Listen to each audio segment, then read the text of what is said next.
सह्याद्रीच्या डोंगर रांगात लोणावळा येथे आंदरमावळ उगम पावणारी उल्हास नदी जसजशी खंडाळा, कर्जत, नेरळ, खोपोली, वांगणी, बदलापूर आणि उल्हासनगर शहरात शिरते तसतसं तिची गटार गंगा व्हायला सुरुवात होते। परिसरात वाढत असलेले औद्योगिकरण आणि नागरीकरण यामुळे या नदीचा जीव कोंडू लागलाय।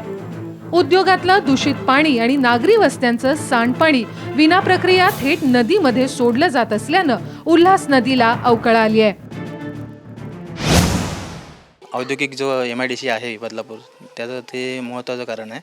आणि आता बदलापूर शहर जे आहे ते आता मोठ्या प्रमाणात विकसित होत आहे आणि याचं जे बदलापूर शहराची जी ड्रेनेजची व्यवस्था आहे ते कोणत्याही प्रकारचा बदलापूर नगरपालिकेचा किंवा शहराचा कोणत्याही प्रकारची अशी सुविधा नाही का ते पाणी शुद्ध केलं जाईल।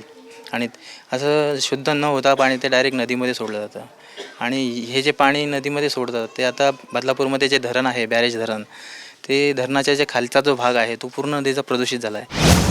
बदलापूर MIDCत असलेल्या मातोश्री, शोभावत, सुप्रीम पेपर मिल, मखारिया या महत्त्वाच्या कारखान्यांसोबतच अंबरनाथ आणि उल्हासनगर परिसरातल्या अनेक जीन्स आणि प्लास्टिक वॉशच्या कंपन्यांमुळे नदीत दूषित रंग, डाय, गॅसेस आणि मिथेन वायू मिसळला जातोय।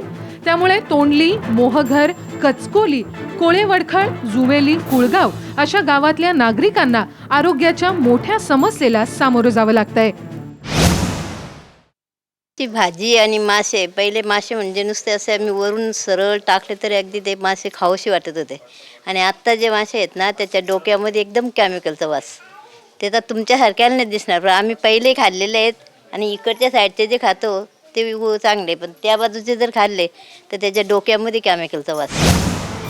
कल्याण, डोंबिवली, उल्हासनगर परिसरातील अनधिकृत बांधकामं वाढली आहेत। त्यामुळे अनेक भागात नदीचं पात्र अरुंद झालंय तर काही भागातच नदीचं अस्तित्व संपलंय।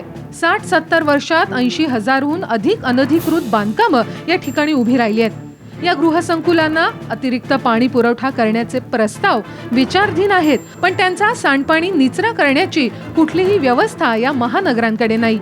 पूर्वी या नदीकाठी पालेभाजी तयार केली जात होती, परंतु दूषित पाण्यानं हा व्यवसाय पूर्णपणे बंद झालाय।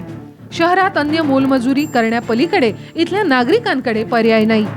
उल्हास नदी मृत झाल्यानं पारंपरिक मच्छीमारांचा व्यवसायही बुडालाय। नदीत सहज मिळणारे शिवडा, कटला, पाला मासा आज दुर्मिळ झालेत। जे मासे मिळतात ते खाण्यायोग्य नसल्याचं नागरिकांचं म्हणणं आहे।